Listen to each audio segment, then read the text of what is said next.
نحمده ونصلي على رسوله الكريم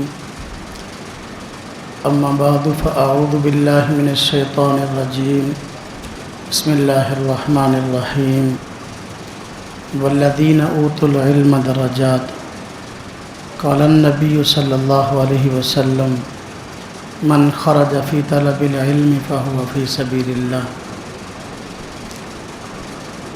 اللہ رب العزت نے ہم سب پہ بڑا کرم اور بڑا احسان فرمایا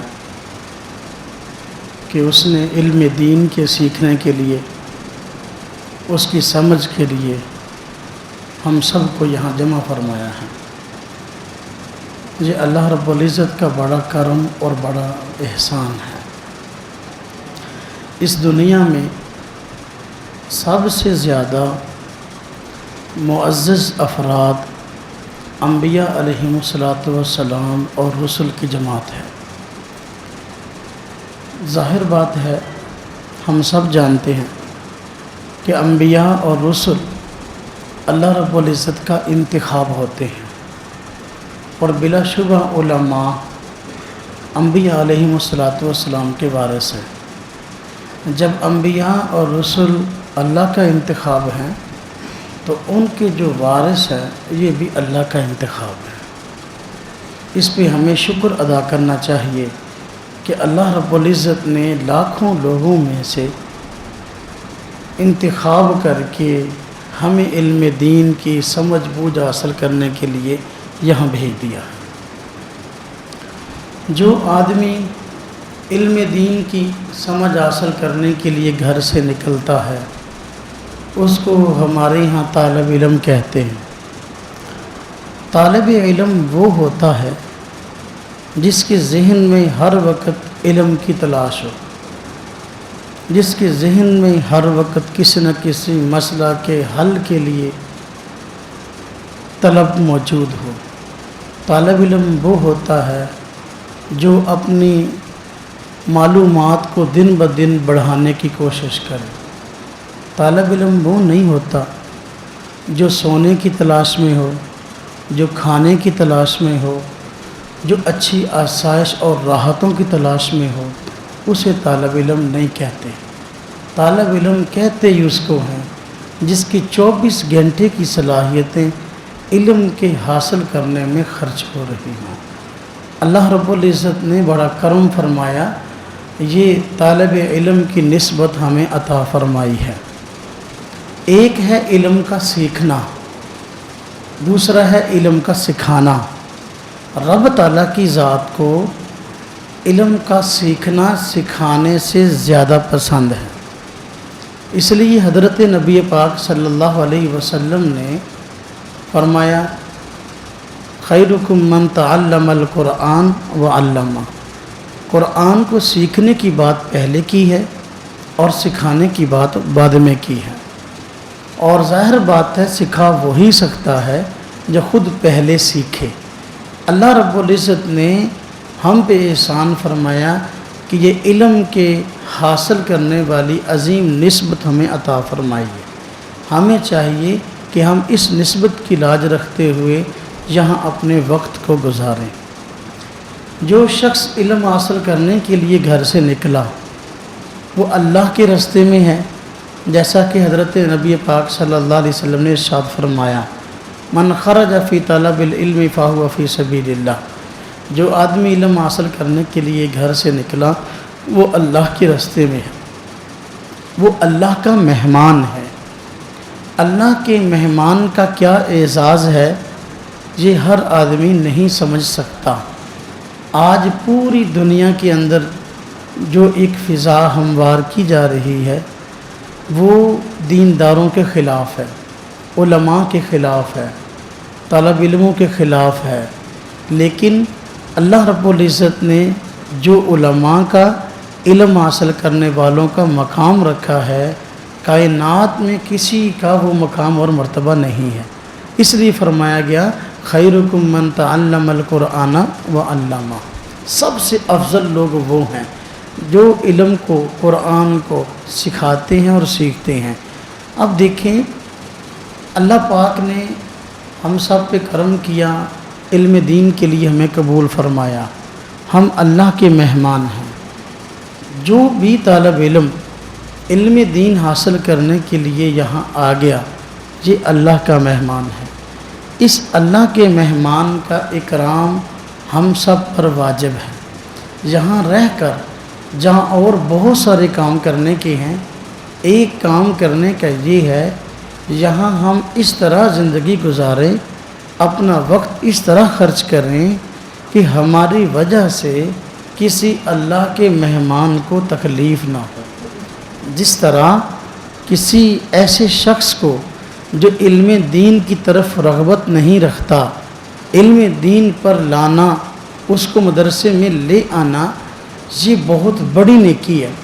اسی طرح ایسا طرز عمل اختیار کر کے کسی شخص کو علم دین سے متنفر کر دینا کہ وہ مدرسہ چھوڑنے پہ مجبور ہو جائے، وہ علم دین سے محروم ہو جائے، یہ بہت بڑا جرم ہے۔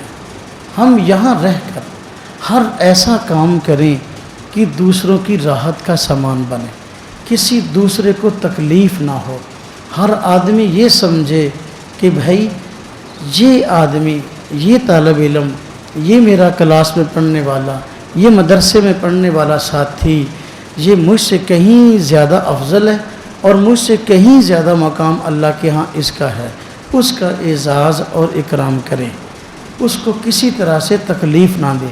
کسی عام مسلمان کو تکلیف دینا حرام ہے، تو وہ آدمی، وہ شخص جو اللہ کا مہمان ہے، جس کا اتنا بڑا مرتبہ ہے، کائنات میں کسی کا اتنا بڑا مرتبہ نہیں ہے، اس کو تکلیف دینا کتنا بڑا جرم ہوگا، بہت بڑا۔ اس لیے یہاں رہ کر جو کام کرنے کے ہیں، اہم کام یہ ہے کہ کسی دوسرے ساتھی کو ہم سے تکلیف نہ ہو۔ یہ سال کا شروع ہے، سال کے شروع میں جہاں اور بہت سارے کام کرنے کے ہیں، ایک اہم کام یہ بھی کرنے کا ہے کہ ہم سب اپنی نیت کو درست کر لیں۔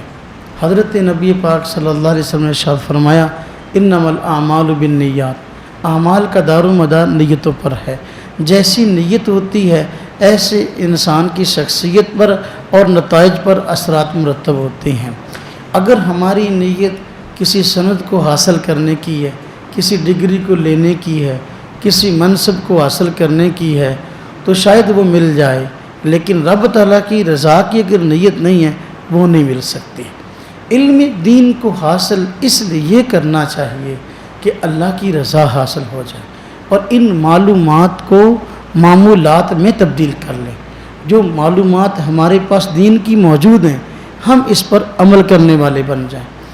اللہ پاک نے کرم فرمایا، ہماری نسبت ایک ایسے مرکز سے جوڑ دی ہے جس مرکز کی فکر یہ ہے کہ جو لوگ پوری دنیا میں غیر مسلم ہیں وہ کسی طرح سے مسلمان ہو جائیں، اور جو مسلمان ہیں ان سب کا عقیدہ اور نظریہ درست ہو جائے۔ اب یہ اتنی بڑی فکر ہے کہ اس سے بڑی کوئی فکر نہیں ہے۔ اس مرکز کی یہ فکر ہے۔ اب اگر آپ لوگوں کی نسبت اس مرکز سے ہو گئی ہے تو ہمارا یہی ذہن ہونا چاہیے کہ ہم سب نے مل کر اپنی تمام تر صلاحیتوں کو علم دین کے سیکھنے پر لگانا ہے، اس کے بعد پوری دنیا کے اندر اس دین کو پھیلانا ہے۔ ایک آدمی جب اس فکر کو لے کر چلے گا، اس فکر کو لے کر پڑھے گا، اللہ رب العزت انشاءاللہ اس سے اس کی سوچ کے مطابق کام لیں گے۔ ایک طالب علم حاصل کرتا ہے، اس کی سوچ یہ ہے کہ میں امامت کراؤں گا مسجد کے اندر، بلا شبہ امامت کرانا یہ دین کی خدمت ہے، لیکن اس سے اس کی سوچ کے مطابق کام لیا جائے گا۔ ایک آدمی اس کی سوچ ہے کہ میں پڑھ کر اچھا مدرس بنوں اور کسی مدرسے میں تدریس کروں، اس سے اس کی فکر اور سوچ کے مطابق کام لیا جائے گا۔ ایک شخص ہے، اس کی فکر یہ ہے یا سوچ یہ ہے کہ میں کسی مسجد میں خطیب لگوں گا اور جمعہ پڑھایا کروں گا، اللہ پاک اس سے اس کی فکر کے مطابق کام لیں گے۔ لیکن ایک شخص کی سوچ یہ ہے کہ میں پڑھ کر پوری دنیا کے اندر صحیح دین کو لوگوں تک پہنچاؤں گا، اللہ پاک اس سے اس کی فکر کے مطابق کام لیں گے۔ اس لیے اپنی فکر کو بڑی رکھیں، کیوں کہ ہمارے اس مرکز کی فکر بڑی ہے۔ جب ہماری مرکز کی فکر عالمی ہے، ہماری سوچ بھی عالمی ہوگی، اللہ رب العزت انشاءاللہ ہمارے لیے ایسے وسائل مہیا کر دیں گے کہ ہم پوری دنیا میں کام کر سکیں۔